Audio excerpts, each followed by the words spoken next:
ಇವತ್ತು ನಾವು ಮಾತನಾಡ್ತಿರೋ ಸಿನಿಮಾ ಇಡೀ ವಿಶ್ವ ಸಿನಿಮಾ ಆಸಕ್ತರ ಹೃದಯ ಗೆದ್ದಿರುವ ಸಿನಿಮಾ. ದೊಡ್ಡ ಸ್ಟಾರ್ಗಳಿಲ್ಲದೆ, ಗ್ಲಾಮರ್ ಇಲ್ಲದೆ, ದೊಡ್ಡ ಸೆಟ್ಗಳು, ಡ್ಯಾನ್ಸ್ ನಂಬರ್ ಇಲ್ಲದೆ ಗೆದ್ದಿರುವ ಸಿನಿಮಾ ಇದು. ಒಂದು ಸಣ್ಣ ಗ್ರಾಮೀಣ ಕುಟುಂಬದ ಬದುಕಿನ ಕಥೆಯನ್ನು ತೋರಿಸುವ ಸಿನಿಮಾ ಇದು. ಆದರೆ ಅದನ್ನು ಹೇಳುವ ರೀತಿ ತೀರಾ ರಿಯಲಿಸ್ಟಿಕ್, ಹಾಗೆ ಪೊಯಿಟಿಕ್. ಅದು ನಮ್ಮನ್ನೆಲ್ಲ ಆಳವಾಗಿ ತಟ್ಟುತ್ತದೆ. ಆ ಸಿನಿಮಾದ ಹೆಸರು ಪತೇರ್ ಪಾಂಚಾಲಿ.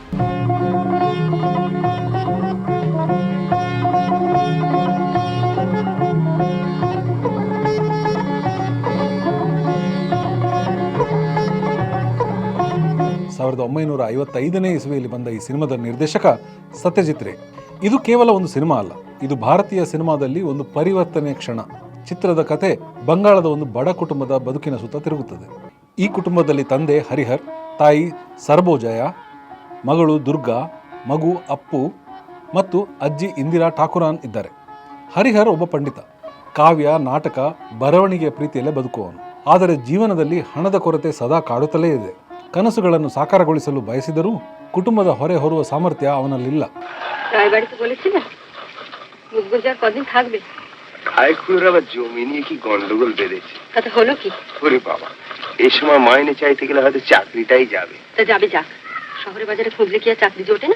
ಸರ್ಬೋಜಯ ಈ ಮನೆಯ ಬ್ಯಾಕ್ ಬೋನ್. ಬಡತನದ ನಡುವೆಯೂ ತನ್ನ ಮನೋಬಲದಿಂದ ಕುಟುಂಬವನ್ನು ಕಟ್ಟಿಕೊಂಡು ಸಾಗಿಸುತ್ತಾಳೆ. ದುರ್ಗಾ ಚಂಚಲ, ಮಿಸ್ಚಿವಸ್, ಆದರೆ ಆಳದಲ್ಲಿ ತುಂಬಾ ಸಂವೇದನಾಶೀಲ. ತನ್ನ ತಮ್ಮ ಅಪ್ಪುವನ್ನು ತುಂಬಾ ಪ್ರೀತಿಸುತ್ತಾಳೆ.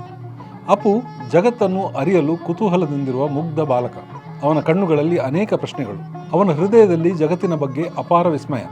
ಈ ಚಿತ್ರದ ಮೂಲ ಕತೆ ಬದುಕುಳಿಯುವ ಹೋರಾಟದ ಬಗ್ಗೆ ಇದ್ದರೂ ಆಳದಲ್ಲಿ ಇದು ಕನಸು ಮತ್ತು ವಾಸ್ತವಿಕತೆ, ಮುಗ್ಧತೆ ಮತ್ತು ಕಠಿಣ ಜೀವನ, ಸೌಂದರ್ಯ ಮತ್ತು ಬಡತನದ ಮಧ್ಯೆ ನಡೆಯುವ ನಿರಂತರ ಯುದ್ಧವನ್ನು ತೋರಿಸುತ್ತದೆ. ಅಜ್ಜಿ ತನ್ನ ದುರ್ಬಲ ದೇಹದೊಂದಿಗೆ ಹಳೆಯ ಕಥೆಗಳನ್ನು ಹೇಳುತ್ತಾ ಮಕ್ಕಳ ನಗುವಿನಲ್ಲಿ ತಾನು ಉಳಿದಿರುವ ಜೀವನವನ್ನು ಕಳೆಯುತ್ತಿದ್ದಾಳೆ. ಅವಳ ಪಾತ್ರವು ಹಾಸ್ಯ, ನೋವು ಮತ್ತು ಬದುಕಿನ ಅನುಭವಗಳನ್ನು ಒಂದೇ ಹೊತ್ತಿನಲ್ಲಿ ತಂದಿಡುತ್ತದೆ.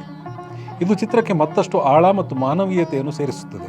ಪತೇರ್ ಪಾಂಚಾಲಿ ಕೇವಲ ಒಂದು ಕತೆ ಹೇಳುವ ಚಿತ್ರವಲ್ಲ, ಬದುಕಿನ ಕಾವ್ಯವನ್ನು ಸೆರೆ ಹಿಡಿದ ಚಿತ್ರ. ಅಪ್ಪು ಮತ್ತು ದುರ್ಗಾ ಕಬ್ಬಿನ ಹೊಲಗಳನ್ನು ದಾಟಿ ಓಡಿ ಮೊದಲ ಬಾರಿಗೆ ರೈಲನ್ನು ನೋಡುವ ದೃಶ್ಯದಲ್ಲಿ ರೈಲು ಕೇವಲ ಯಂತ್ರವಲ್ಲ, ಅದು ಮಾಡರ್ನಿಟಿ ಮತ್ತು ಕನಸುಗಳ ಸಿಂಬಲ್ ಆಗ್ತದೆ.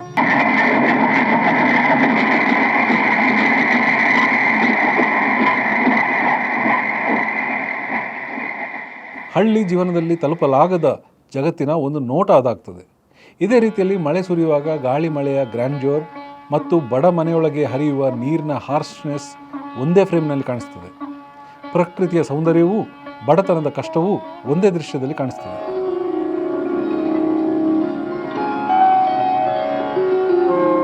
ಆದರೆ ಅತ್ಯಂತ ಹೃದಯ ವಿದ್ರಾವಕ ಕ್ಷಣ ದುರ್ಗಾಳ ಮರಣ.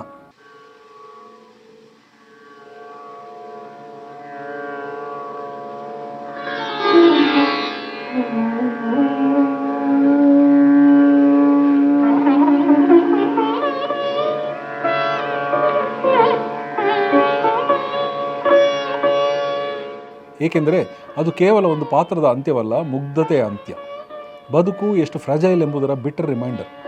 ಈ ಎಲ್ಲವೂ ಸ್ಲೈಸ್ ಆಫ್ ಲೈಫ್ ಕ್ಷಣಗಳು, ಯಾವುದೂ ಆರ್ಟಿಫಿಷಿಯಲ್ ಆಗಿ ತೋರದಂತೆ ನೈಸರ್ಗಿಕವಾಗಿ ಮೂಡಿಬಂದಿವೆ. ಪ್ರತಿಯೊಂದು ಫ್ರೇಮ್ ಬದುಕಿನ ಕವಿತೆಯಂತೆ ನೋವು, ಸೌಂದರ್ಯ ಮತ್ತು ಮುಗ್ಧತೆಯನ್ನು ಒಟ್ಟಿಗೆ ಸಾರುತ್ತದೆ.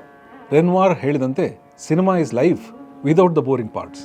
ಆದರೆ ರೇ ಅದನ್ನು ಇನ್ನಷ್ಟು ಪೊಯೆಟಿಕ್ ಮಾಡಿ ಬದುಕಿನ ನ್ಯಾಚುರಲ್ ಹರಿವು, ಕನಸು, ನಿರಾಸೆ, ಸಂತೋಷ, ದುಃಖಗಳ ಸಂಗಮವನ್ನು ಕಲಾತ್ಮಕವಾಗಿ ಹಿಡಿದಿದ್ದಾರೆ. ಸುಬ್ರತಾ ಮಿತ್ರ ಅವರು ಜಾಗತಿಕ ಸಿನಿಮಾದ ಇತಿಹಾಸದಲ್ಲೇ ಮೊದಲ ಬಾರಿಗೆ ಬೌನ್ಸ್ ಲೈಟಿಂಗ್ ಎಂಬ ತಂತ್ರವನ್ನು ಪರಿಚಯಿಸಿದರು. ನ್ಯಾಚುರಲ್ ಸನ್ಲೈಟನ್ನು ರಿಫ್ಲೆಕ್ಟ್ ಮಾಡಿ ಇಂಡೋರ್ ಸೀನ್ಸ್ಗೆ ಬಳಸುವುದರಿಂದ ಫ್ರೇಮ್ಗಳು ನ್ಯಾಚುರಲ್ ಆಗಿ ಹೊಳೆಯುವಂತಾಗುತ್ತಿತ್ತು. ಇದರಿಂದ ಆರ್ಟಿಫಿಷಿಯಲ್ ಲೈಟಿಂಗ್ನ ಥಿಯೇಟ್ರಿಕ್ಯಾಲಿಟಿ ತಪ್ಪಿ ಒಂದು ರಿಯಲ್ ಲೈಫ್ ಎಫೆಕ್ಟು ಸಿಕ್ಕಿತ್ತು. ಜೊತೆಗೆ ಅವರು ಬಳಸಿದ ಲಾಂಗ್ ಟೇಕ್ಸ್ ಮತ್ತು ನ್ಯಾಚುರಲ್ ಕ್ಯಾಮರಾ ಮೂಮೆಂಟ್ಗಳಿಂದ ಚಿತ್ರವು ಲೈಫ್ ಅಬ್ಸರ್ವಿಂಗ್ ಡಾಕ್ಯುಮೆಂಟರಿ ಫೀಲ್ ಪಡ್ಕೊಂಡಿತು. ಕ್ಯಾಮರಾ ಪಾತ್ರಗಳ ಜೊತೆಗೆ ಬದುಕಿತು, ಓವರ್ ಡ್ರಾಮ್ಯಾಟಿಕ್ ಆಗದೆ ಅವರ ಬದುಕಿನ ಸಿಂಪಲ್ ಬ್ಯೂಟಿ ಮತ್ತು ಟ್ರಾಜಿಡಿಗಳನ್ನು ತೋರಿಸಿತು.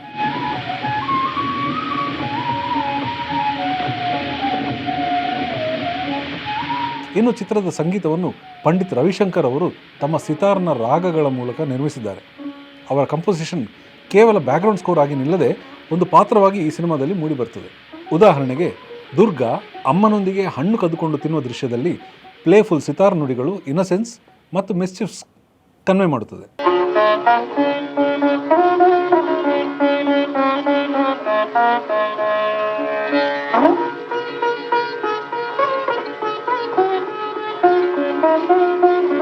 ಆದರೆ ದುರ್ಗಾ ಮರಣದ ನಂತರದ ದೃಶ್ಯಗಳಲ್ಲಿ ಹಾಂಟಿಂಗ್ ಮೆಲೋಡಿ, ಗ್ರೀಫ್ ಮತ್ತು ಹೋಪ್ಲೆಸ್ನೆಸ್ ಅನ್ನು ತೀವ್ರಗೊಳಿಸುತ್ತದೆ.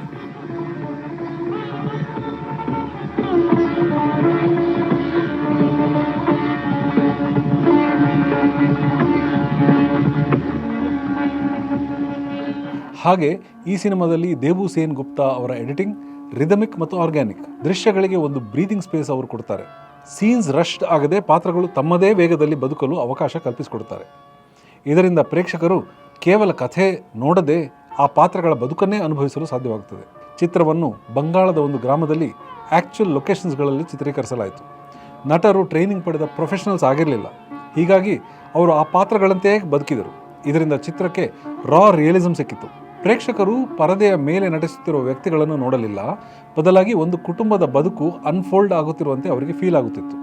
ಇವೆಲ್ಲವೂ ಸೇರಿ ಪತೇರ್ ಪಾಂಚಾಲಿಯನ್ನು ಕೇವಲ ಒಂದು ಕಥೆ ಅಲ್ಲ, ಬದುಕಿನ ಸಹಜ ಓಟವನ್ನೇ ಸೆರೆ ಹಿಡಿದ ವಿಶ್ವ ದರ್ಜೆಯ ಸಿನಿಮಾ ಆಗಿ ರೂಪಿಸಿತು. ಪತೇರ್ ಪಾಂಚಾಲಿ ಬಿಡುಗಡೆಯಾದ ಸಮಯದಲ್ಲಿ ಭಾರತೀಯ ಸಿನಿಮಾ ಮುಖ್ಯವಾಗಿ ಮೆಲೋಡ್ರಾಮಾ, ನಾಟಕೀಯ ನಟನಾ ಶೈಲಿ ಹಾಗೂ ಸ್ಟುಡಿಯೋ ಸೆಟ್ಗಳ ಮೇಲೆ ಅವಲಂಬಿತವಾಗಿತ್ತು. ಪ್ರೇಕ್ಷಕರಿಗೆ ಎಸ್ಕೇಪಿಸ್ಟ್ ಎಂಟರ್ಟೈನ್ಮೆಂಟ್ ನೀಡುವುದು ಅಂಥ ಸಿನಿಮಾಗಳ ಮುಖ್ಯ ಉದ್ದೇಶವಾಗಿತ್ತು.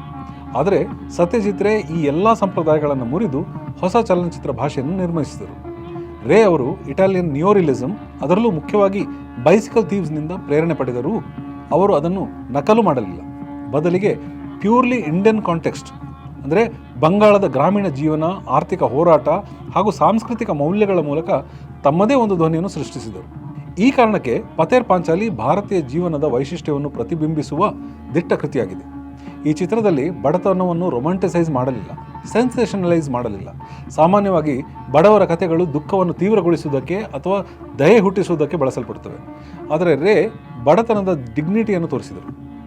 ದುರ್ಗಾ ತನ್ನ ಮಿಸ್ಚಿವ ಸ್ವಭಾವದಿಂದ ಕದ್ದು ಕೊಯ್ಯುವುದು, ಅಪ್ಪು ಮೊದಲ ಬಾರಿಗೆ ರೈಲ್ ನೋಡುವ ಕುತೂಹಲ, all these are not tales of mischief but of life itself. ಬಡತನ ಒಂದು ಹಿನ್ನೆಲೆ, ಆದರೆ ಕಥೆಯ ಕೇಂದ್ರ ಬಿಂದುವಿನಲ್ಲಿ ಮಾನವೀಯ ಭಾವನೆಗಳಿವೆ. ಇದಲ್ಲದೆ ಚಿತ್ರದಲ್ಲಿ ತೋರಿಸಿದ ಯೂನಿವರ್ಸಲ್ ಥೀಮ್ ಇದನ್ನು ಜಾಗತಿಕ ಪ್ರೇಕ್ಷಕರಿಗೂ ಹತ್ತಿರ ಮಾಡಿತು. ಬಂಗಾಳದ ಹಳ್ಳಿಯ ಕಥೆಯಾಗಿದ್ದರೂ ಭಾವನೆಗಳು ಎಲ್ಲೆಡೆ ಸಾಮಾನ್ಯ. ಅಪ್ಪುವಿನ ವಂಡರ್, ದುರ್ಗಾಳ ಮಿಸ್ಚಿವಸ್ ಸ್ಮೈಲ್, ತಾಯಿಯ ಎಂಡ್ಲೆಸ್ ವರಿ ಇವುಗಳನ್ನು ಯಾವುದೇ ಸಂಸ್ಕೃತಿಯ ಪ್ರೇಕ್ಷಕರು ರಿಲೇಟ್ ಮಾಡಿಕೊಳ್ಳುವಂತೆ ಮಾಡಿತು. ಈ ಯೂನಿವರ್ಸಾಲಿಟಿಯ ಕಾರಣಕ್ಕೆ ಪತೇರ್ ಪಾಂಚಾಲಿ ಭಾರತವನ್ನು ಮೀರಿ ಜಗತ್ತಿನ ಸಿನಿಮಾದಲ್ಲಿ ಅಳಿಯದ ಗುರುತು ಮೂಡಿಸಿತು. ಪತೇರ್ ಪಾಂಚಾಲಿಯನ್ನು ಮಾಸ್ಟರ್ ಪೀಸ್ ಎಂದು ಕರೆಯುವುದಕ್ಕೆ ಹಲವು ಗಾಢವಾದ ಕಾರಣಗಳಿವೆ. ಮೊದಲು, ಇದು ಭಾರತೀಯ ಸಿನಿಮಾಗೆ ಅಂತಾರಾಷ್ಟ್ರೀಯ ಗುರುತು ನೀಡಿತು. 1956ರಲ್ಲಿ ಕಾನ್ಸ್ ಫಿಲ್ಮ್ ಫೆಸ್ಟಿವಲ್ನಲ್ಲಿ ಬೆಸ್ಟ್ ಹ್ಯೂಮನ್ ಡಾಕ್ಯುಮೆಂಟ್ ಪ್ರಶಸ್ತಿ ಪಡೆದ ಈ ಚಿತ್ರ ಭಾರತೀಯ ಕಥೆಗಳು ಮತ್ತು ಜೀವನ ಶೈಲಿ ಕೂಡ ವಿಶ್ವ ವೇದಿಕೆ ಮೇಲೆ ಮಾನ್ಯತೆಯನ್ನು ಪಡೆಯಬಹುದು ಎಂಬುದನ್ನು ಸಾಬೀತುಪಡಿತು. ಇನ್ನೊಂದು ಪ್ರಮುಖ ಅಂಶವೆಂದರೆ ಪತೇರ್ ಪಾಂಚಾಲಿ ಜಗತ್ತಿನ ಮಹಾನ್ ಚಿತ್ರಕಾರರನ್ನು ಪ್ರಭಾವಗೊಳಿಸಿತ್ತು. ಮಾರ್ಟಿನ್ ಸ್ಕಾರ್ಸೆಸಿ, ವೆಸ್ ಆ್ಯಂಡರ್ಸನ್ ಮುಂತಾದ ಹಾಲಿವುಡ್ ನಿರ್ದೇಶಕರು ಮತ್ತು ಅಕಿರಾ ಕುರೋಸಾವಾ ಎಂಬ ಜಪಾನಿ ದಿಗ್ಗಜ ಎಲ್ಲರೂ ಸತ್ಯಜಿತ್ ರೇ ಅವರನ್ನು ಮೆಚ್ಚಿಕೊಂಡವರೇ.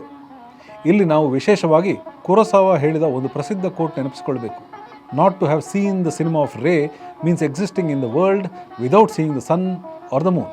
ಇದು ರೇ ಅವರ ಸಿನಿಮಾದ ಶಕ್ತಿಯನ್ನು, ಅವರ ಪ್ರಭಾವವನ್ನು ತೋರಿಸುತ್ತದೆ. ಪತೇರ್ ಪಾಂಚಾಲಿ ಕೇವಲ ಒಂದು ಚಿತ್ರವಲ್ಲ, it is the beginning of a cinematic journey. ಇದು ಅಪ್ಪು ಟ್ರಿಲಜಿಯ ಮೊದಲ ಅಧ್ಯಾಯ.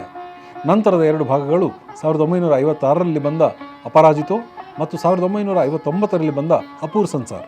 ಈ 3 ಚಿತ್ರಗಳನ್ನು ಸೇರಿಸಿ ವಿಶ್ವದ ಸಿನಿಮಾ ಇತಿಹಾಸದಲ್ಲಿ ಅಪು ಟ್ರಿಲಜಿ ಎಂದು ಕರೆಯುತ್ತೇವೆ.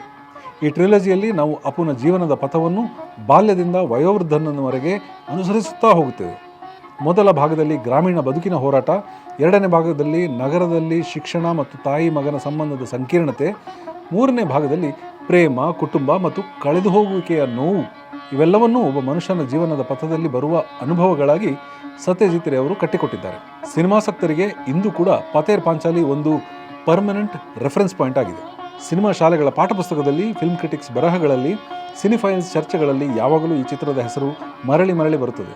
ಪತೇರ್ ಪಾಂಚಾಲಿ ತನ್ನ ಕಾಲವನ್ನು ಮೀರಿ ಇಂದಿಗೂ ಹೊಸ ಪ್ರೇಕ್ಷಕರಿಗೆ ಫ್ರೆಶ್ ಆಗಿ, ಟೈಮ್ಲೆಸ್ ಆಗಿ ಕಾಣಿಸುತ್ತಿದೆ. ಪತೇರ್ ಪಾಂಚಾಲಿ ಕುರಿತ ನಮ್ಮ ಈ ಸಂಭಾಷಣೆ ನಿಮಗೆ ಇಷ್ಟವಾದರೆ ದಯವಿಟ್ಟು ನಮ್ಮ ಚಾನಲ್ಗೆ ಸಬ್ಸ್ಕ್ರೈಬ್ ಮಾಡಿ, ಲೈಕ್ ಮಾಡಿ, ಶೇರ್ ಮಾಡಿ ಮತ್ತು ನಿಮ್ಮ ಅಭಿಪ್ರಾಯವನ್ನು ಕಮೆಂಟ್ನಲ್ಲಿ ಬರೆದು ಹಂಚಿಕೊಳ್ಳಿ. ಇಂತಹ ವಿಶ್ವ ಸಿನಿಮಾದ ಕ್ಲಾಸಿಕ್ಗಳ ಕುರಿತು ಇನ್ನಷ್ಟು ವಿಡಿಯೋಗಳನ್ನು ನಿಮ್ಮ ಮುಂದೆ ತರ್ತೇವೆ. ಹಾಗಾಗಿ ನಮ್ಮ ಜೊತೆಗೇ ಇರಿ. ಮುಂದಿನ ಎಪಿಸೋಡ್ನಲ್ಲಿ ಮತ್ತೊಂದು ಅದ್ಭುತ ಚಿತ್ರವನ್ನು ಅನ್ವೇಷಿಸೋಣ. ನಮಸ್ಕಾರ.